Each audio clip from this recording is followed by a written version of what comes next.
Eu quero voltar com vocês a um texto que eu preguei não faz muito tempo aqui desse púlpito, mas eu quero voltar a ele para nós nos aprofundarmos um pouquinho mais e nos atermos a ele um pouquinho mais. Hebreus, capítulo 12, versos 12. Hebreus, capítulo 12, versos 14 a 17. Hebreus, capítulo 12, versos 14 a 17.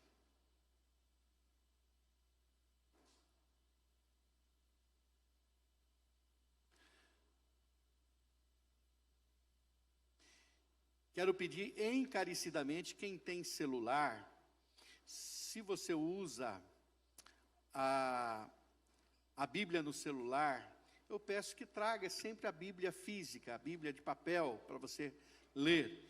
E você que lê no celular, ao ler, você então, deixa aí o celular desligadinho depois, para você não ser tentado a ver nenhuma mensagenzinha, a menos que você tenha um compromisso, que alguém dependa da vida dele nas suas mãos. Você precisa, olha, eu tenho que esperar aqui um comunicado de alguém que está morrendo, eu preciso saber.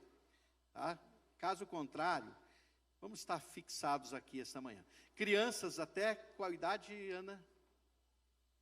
Até 7 anos, os joias de Cristo. Pode sair com a Aninha. Criança até 7 anos, a Ana está saindo lá atrás. Podem ir com ela. Eu creio que estiou, não vai molhar não, tá bom? Diz a palavra do Senhor. Hebreus 12, 14. Segui a paz com todos e a santificação, sem a qual ninguém verá o Senhor, atentando diligentemente, porque ninguém seja faltoso, separando-se da graça de Deus, nem haja alguma raiz de amargura que brotando vos perturbe, e por meio dela muitos sejam contaminados. Nem haja algum impuro ou profano, como foi Esaú, o qual por um repasto vendeu o seu direito de primogenitura. Pois sabeis também que posteriormente, querendo herdar a bênção, foi rejeitado, pois não achou lugar de arrependimento, embora com lágrimas o tivesse buscado. Amém. Obrigado por tua palavra, Senhor, que ela tenha livre curso em nosso meio, tocando, ministrando, transformando os nossos corações. Que esta manhã tão especial, da qual somos tão gratos a Ti, o Senhor possa manifestar mais uma vez a Tua graça, trazendo revelação da Tua palavra, conhecimento da Tua palavra e, acima de tudo, transformação na prática. Em nome de Jesus, opere em nossas vidas. É a minha oração, Pai, para a glória do Teu nome, Jesus. Amém. Obrigado, irmãos. Podem sentar.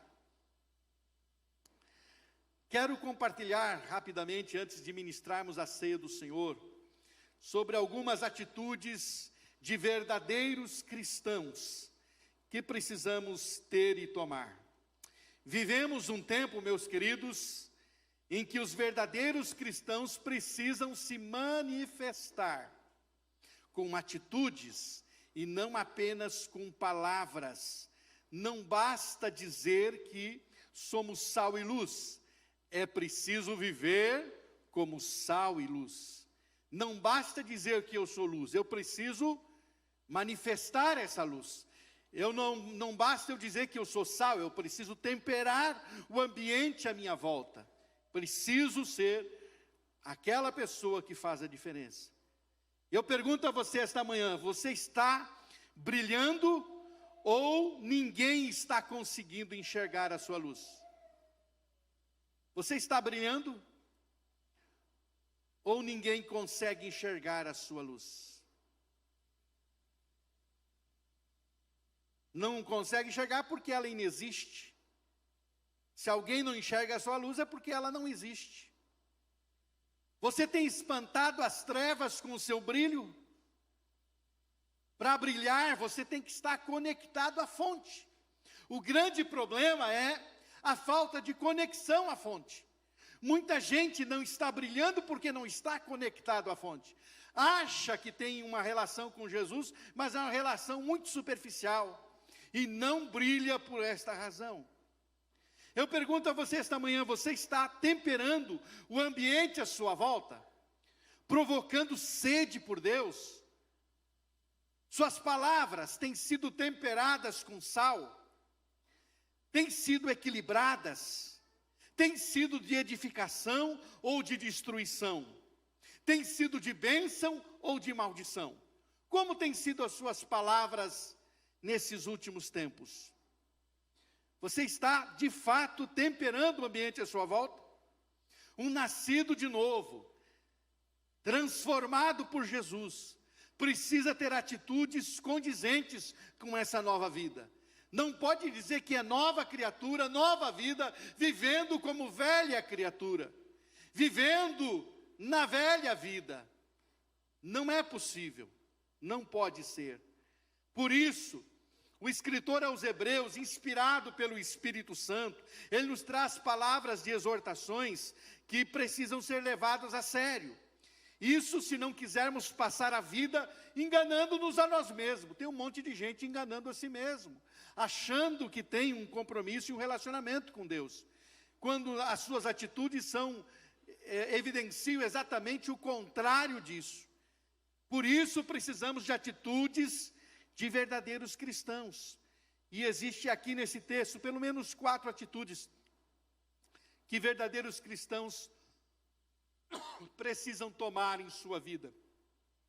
A primeira delas, desculpe, irmãos, a primeira delas é ser um amante da paz. Essa é a primeira atitude que você precisa ter. Amar a paz, ser uma pessoa da paz, uma pessoa de paz. O texto diz: seguir a paz com quem? O que diz a tua Bíblia? O que diz a sua Bíblia, irmão? Com todos. A paz é um produto escasso em nossos dias. As pessoas, inclusive, têm lutado, brigado, sabe por qual objetivo? Alcançar a paz. Parece contraditório, né? Lutam e brigam porque querem ter paz. Mas o fato é que quem ama a paz torna-se seu seguidor. Segui a paz. Buscai a paz. É importante entender que nós precisamos trabalhar por isso. A nova versão transformadora, ela vai dizer neste versículo: esforcem-se para viver em paz com todos. E é interessante porque nessa versão está mostrando que a gente precisa de esforço, de uma atitude que vai exigir algo de nós para vivermos em paz, seja dentro de casa, seja no trabalho, seja entre nossos amigos e colegas. É preciso haver esforço para manter a paz. Isso é importante. E é importante perceber que é preciso também manter a paz com todos. Com todos, essa é a sua parte. Não é com alguns, é com todos. Eu preciso me esforçar para manter a paz e buscar a paz com todos. Quem ama a paz torna-se um pacificador numa situação de conflito. Eu pergunto para você, numa situação de conflito, você é aquela pessoa que a coisa está pegando fogo, você joga água ou joga gasolina? A sua atitude aí vai demonstrar se você é um pacificador, alguém que busca a paz, alguém que se esforça para ter paz com todos. Quem se esforça para ter paz com todos é aquela pessoa que busca fazer cessar o conflito, e não aquela que incendeia mais o conflito ainda. Mas a paz é como o perdão, diz a palavra de Deus. Se o outro lado não quer, problema é dessa pessoa. Não estamos falando do outro lado, estamos falando a sua parte. Estamos falando que você tem que se esforçar, que eu preciso me esforçar, porque é a atitude de um verdadeiro cristão. Agora, o outro lado não quer paz, problema é dele. Jesus disse em Lucas 10, 5 e 6 o seguinte: quando você entrar numa casa, deve declarar paz. Se ali houver um filho da paz, essa paz repousará sobre ele. Se não houver, voltará para você. Ou seja, se você está num ambiente onde os outros não são de paz, essa paz vai voltar para você, vai ficar com você. Mas você precisa se esforçar para viver em paz. Não podemos, é claro, fazer paz com as trevas. Com as trevas não se faz paz. Com as trevas nós travamos guerra, batalha. Com trevas se luta, se batalha. Não se faz paz com as trevas. Eu vou me aliar com o inimigo para eu não me incomodar. Meu irmão, aí você está indo para um lado totalmente errado. Você não tem que se aliar com quem pensa diferente, age diferente, é mundano, é secular. O apóstolo Paulo, em 1 Coríntios capítulo 6, ele vai dizer que não é para você se juntar com pessoas que praticam toda sorte de pecado. E ele diz, não estou falando para você não se juntar com as pessoas do mundo, porque senão você teria que sair do mundo, porque no mundo jaz no maligno. Mas pessoas que se dizem cristãs e vivem na prática do pecado, não se associem com essas pessoas. Ou seja, com aqueles que não querem a paz de Deus e ter a paz com você, não precisa se preocupar, você faz a sua parte. Mas você não precisa buscar essa paz com quem não quer compromisso com Deus. Simplesmente você precisa entender isso. Não podemos fazer paz com as trevas. Com as trevas nós travamos guerra. Mas não podemos esquecer também, o que muitos crentes têm esquecido nesses dias, que o inimigo é Satanás e não as pessoas. Entendeu, irmão? Olha para o seu irmão que está do seu lado aí, diga para ele, o inimigo é Satanás, não são as pessoas. Diz para quem está atrás de você agora, por favor, vira sua cabecinha, o inimigo é Satanás, e não as pessoas. Compreendeu isso? Quem é seu inimigo? Quem é seu inimigo, irmão?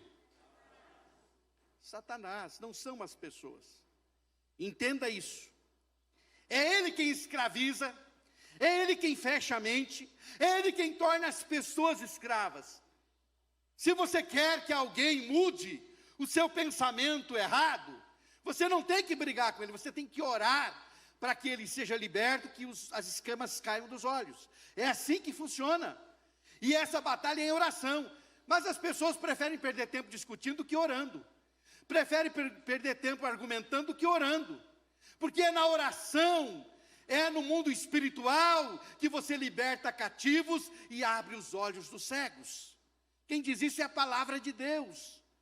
Então, meu irmão, você não tem que perder tempo querendo guerrear com pessoas, a tua guerra é contra o diabo. Então vai lá e ora e repreende Satanás que está dominando a mente e o coração daquelas pessoas. Aí você está guerreando da forma certa. Lutando contra o inimigo certo. E aí você precisa entender. Seja um amante da paz. Busque a paz. Promova a paz. Porque Jesus diz em Mateus 5,9 que mais do que feliz, bem-aventurados são os pacificadores, porque eles serão chamados filhos de Deus. Você quer ser filho de Deus, tem que ser pacificador. Eu sou filho de Deus, você é um pacificador? Não sou, então você não é filho de Deus, porque é filho de Deus, segundo Jesus no Sermão do Monte, quem é pacificador, porque quem recebe a Cristo, nasce de novo, passa a desfrutar da paz de Deus, da paz com Deus e da paz com seus irmãos também. Por isso é a atitude de um verdadeiro cristão. Por isso é a atitude de quem realmente se compromete com o Senhor Jesus na sua vida. Amém? Então, meu querido irmão, seja um amante da paz. Mas há uma segunda atitude que eu preciso sempre levar a sério. E eu preciso sempre lembrar dela. É buscar a santidade a qualquer custo. Por que a qualquer custo, meu irmão? Porque o texto está dizendo que é para buscar a santificação, porque sem ela eu não poderei ver a Deus. Sem ela, ninguém verá a Deus. Então, por isso, eu preciso buscar a santificação a qualquer custo. É tão importante a ponto do escritor aos Hebreus ser radical e dizer que sem ela ninguém verá a Deus. Mas não foi apenas o escritor aos Hebreus que foi radical. Jesus também radicalizou. Ah, é, pastor? Radicalizou.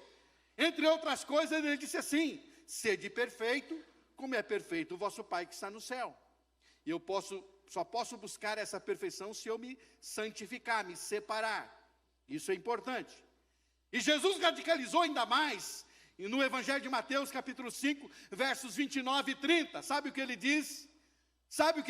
Ele diz assim: se o teu olho direito te faz tropeçar, arranca ele fora e lança-o de ti, pois te convém que se perca um dos teus membros, e não seja todo o teu corpo lançado no inferno. E se a tua mão direita te faz tropeçar, corta, lança de ti, pois te convém que se perca um dos teus membros, e não vá todo o teu corpo para o inferno. Isso aqui não é radicalizar? Deus está radicalizando, diz: olha, gente, se o teu olho está te escandalizando, arranca ele fora, porque é melhor você entrar sem um olho no céu, do que o teu corpo todo ir para o inferno. Tua mão direita está te escandalizando, corta fora, porque é melhor você entrar na vida sem uma mão, do que entrar no inferno com o corpo inteiro. O que Jesus está dizendo aqui, que são amputações, não literais, você tem que cortar a mão, porque o problema do homem está aqui, no coração. Um certo homem que queria ser muito piedoso, e ele tinha problema com a sensualidade, ao ver mulheres, ele ficava, e aí o que acontecia? Ele achava que ele tinha que resolver aquele problema, então ele passou ácido nos seus olhos para ficar cego, e ficou cego. E aí depois ele chorava e dizia: sabe qual é o problema? O problema é o meu coração, porque quando eu ouço uma voz, aqui já dentro já começa a trabalhar errado também. O problema não está aqui fora, está aqui dentro. É aqui que precisa mudar e trocar. Mas quando Jesus fala dessas amputações, ele está falando aqui de radicalizar, de lutar contra o pecado. Por isso o escritor aos Hebreus diz: vocês não resistiram até a carne e o sangue. Vocês não foram até as últimas consequências. Então, meu querido irmão, é preciso entender isso. Buscar a santidade a qualquer custo. Mas apenas o nosso esforço, olha aqui para mim. Por favor, não te desliga. Amém? Lá em cima, estão me ouvindo bem? Os meninos lá do último banco, estão me ouvindo? Amém? Comigo aqui? Então busque a santidade a qualquer custo. Mas apenas o nosso esforço humano nos tornará legalistas. É preciso entender, irmão, só o meu esforço me torna legalista. Estou me esforçando, só isso me torna legalista. É preciso entender que quanto mais o Espírito Santo dominar as nossas vidas, quanto mais a palavra de Deus habitar cada centímetro do nosso ser, mais desejaremos viver para Deus. Vai ser automático. Quanto mais o Espírito Santo viver aqui dentro de mim, quanto mais a palavra tomar conta do meu ser, será automático a minha vida de santidade, de viver separado para Deus. Eu li uma frase do pastor Márcio Valadão essa semana que achei muito interessante e coloquei aqui. Nessa frase ele diz o seguinte: santo não é quem nunca se suja, mas sim quem sempre se lava. Gostei muito. Santo não é quem nunca se suja, mas quem sempre se lava. Está constantemente diante do Senhor, purificando suas vestes. Não deixa um pinguinho aqui, outro pinguinho ali, não. Não acumula pecados, mas está sempre tratando, confrontando, resolvendo diante de Deus, abandonando. Opa, tratei, abandonei, Posso enfrentar outros problemas, mas esse eu estou tratando, estou abandonando, estou me livrando disso, em nome de Jesus. A santidade, ela é natural para aquele que entende que pertence a Deus. Somos propriedade exclusiva de Deus. Por isso, a nossa busca por santidade está intimamente ligada à nossa fidelidade a Ele. Se somos fiéis a Ele, então estamos manifestando que estamos ligados nele.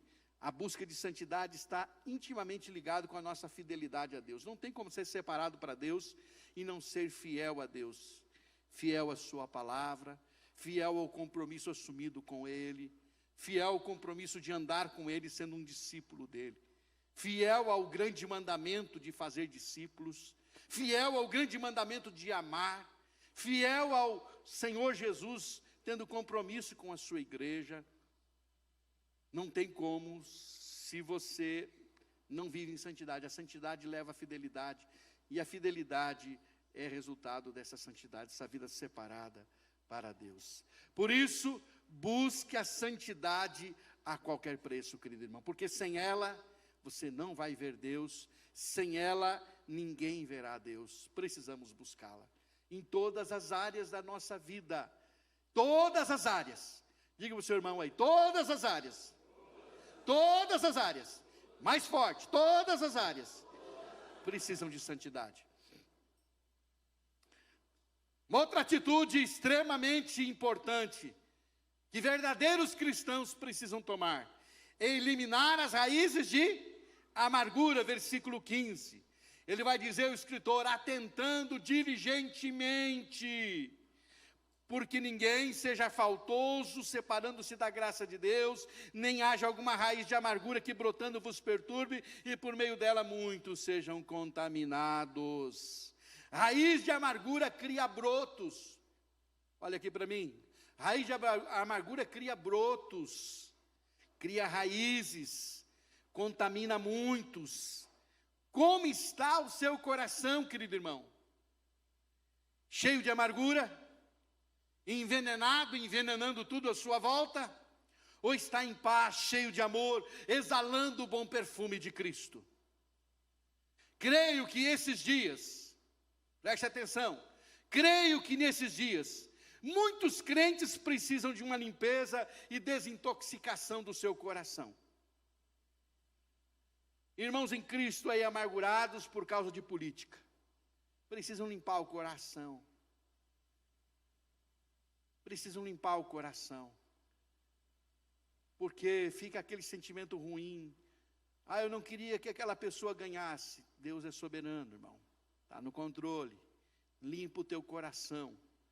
Você precisa orar para que o Lula se converta, que ele se transforme num cachaceiro, num santo. Você precisa orar para que isso aconteça, para que ele seja liberto da corrupção, que Deus tenha misericórdia do nosso país. Você precisa orar. E como é que você vai orar se o seu coração está intoxicado? Deus, manda eu orar pelas minhas autoridades. Deus, está aí, o homem foi eleito. Se ele assumir, não sei, se ele vai assumir lá do dia 1º.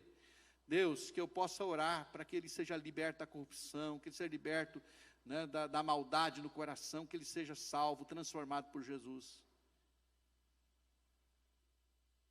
Precisa orar. Precisa orar pelo irmão. O irmão votou nesse ou naquele. Irmão, e não é, eu quero dizer para vocês aqui que não é só um lado não, é os dois, que precisa limpar o coração, é os dois lados. Essa é a verdade. A gente vê tanto distrato de um lado quanto distrato de outro, amargura, sentimento ruim no coração das pessoas. Olhe para a cruz, criatura. Nenhum político morreu por você. Foi Jesus que morreu naquela cruz. É Ele que nos une. É Ele que é mais importante que tudo. E às vezes não entendemos isso. É Ele que está no controle. Eu estou orando, então Ele está no controle. Eu sei que Ele está. O que Ele vai fazer, não sei também, mas Ele está no controle. Está expondo, vai fazer, não sei. Eu sei que eu confio nele. E Ele está no controle de todas as coisas. E preste atenção numa coisa, na igreja de Corinto havia divisão. E alguém dizia assim, eu sou de Paulo, outro dizia eu sou de Pedro, outro dizia eu sou de Apolo. E aí tinha alguns que queriam ser muito santo, muito santarrão. Eu sou de Cristo. Na verdade também estava perdido. Esse que eu sou de Cristo, Paulo também exortou esse que disse que era de Cristo, sabe por quê? Porque ele não é de Cristo coisa nenhuma. Ele só queria ser melhor do que os outros. Eu estou fora desse rolo, eu sou de Cristo. Eu não sou de Paulo, de Pedro, nem de Apolo, sou de Cristo. E Paulo diz assim, vocês estão aí divididos, um dizendo que é de Paulo, de Apolo, outro de Pedro, outro de Cristo, vocês estão tudo errado. Porque até quem diz que é de Cristo, está assim, vai descendo disso, e achando que é melhor do que os outros que estão brigando lá, já está errado também. Meu querido irmão, precisamos desintoxicar o nosso coração. Limpe seu coração, vigie as suas palavras, vigie os seus dedinhos, que hoje eles falam por você, e são rápidos para digitar palavras que ferem, que matam, né? A língua agora está na ponta dos dedos, cuidado. Somos rápidos no gatilho, para machucar pessoas. Cuidado, meu irmão, cada pessoa que escrever bobagem, ela vai dar conta para Deus, você não precisa se preocupar com isso não. Você defenda a sua fé, seus princípios sim. Isso sempre. Não se envergonhe de dizer, eu estou defendendo a palavra de Deus, aquilo que eu creio. Mas, por favor, não defenda político A, B ou C, defenda princípios da palavra de Deus. Defenda o que a Bíblia ensina. Qualquer que seja a pessoa que, né, se for contra esse princípio, ele é contra a gente. Então nós vamos orar para que eles sejam libertos, transformados pelo poder de Deus. É isso que nós vamos orar. Mas nós vamos continuar, se precisar morrer pelos princípios da palavra de Deus. Nós continuamos dizendo que pecado é pecado, e pecado nos leva para o inferno, e os crentes verdadeiros, vão morrer dizendo isso, que pecado é pecado e leva para o inferno. Vamos continuar dizendo como sexualismo é pecado, pedofilia é pecado, corrupção é pecado, vamos morrer dizendo isso. Se perseguir você por dizer isso, é a santa perseguição, mas que seja por você defender valores espirituais, que você crê e que você pratica, porque vamos e convenhamos, irmão, tem gente defendendo princípios que não praticam.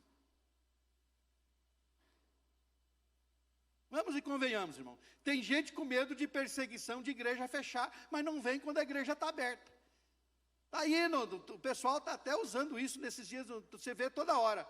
Pessoal com medo de perseguição, que a igreja vai fechar, mas a igreja está aberta e não vai. E aí? Tem algum nexo isso? Tem? Tem algum sentido? Estou com medo que vão perseguir a igreja, pastor. Mas está com medo por quê? Porque daí não vai ter mais igreja. Mas você nem vem, criatura. Você não precisa de igreja. Você me aparece aqui uma vez por mês, está de bom tamanho, então para você está de bom tamanho. Se perseguir, não faz diferença nenhuma. Está entendendo, irmão? Não adianta você defender princípios que você não acredita neles. Defenda princípios que você acredita, irmão. Aí a sua fé é mais genuína e verdadeira também. Amém? Então elimine raiz de amargura, porque ela brota, ela cria raiz, ela te leva para o inferno, e pior ainda, contamina os que estão à sua volta. Aí um monte de gente fica contaminado, seus filhos ficam contaminados.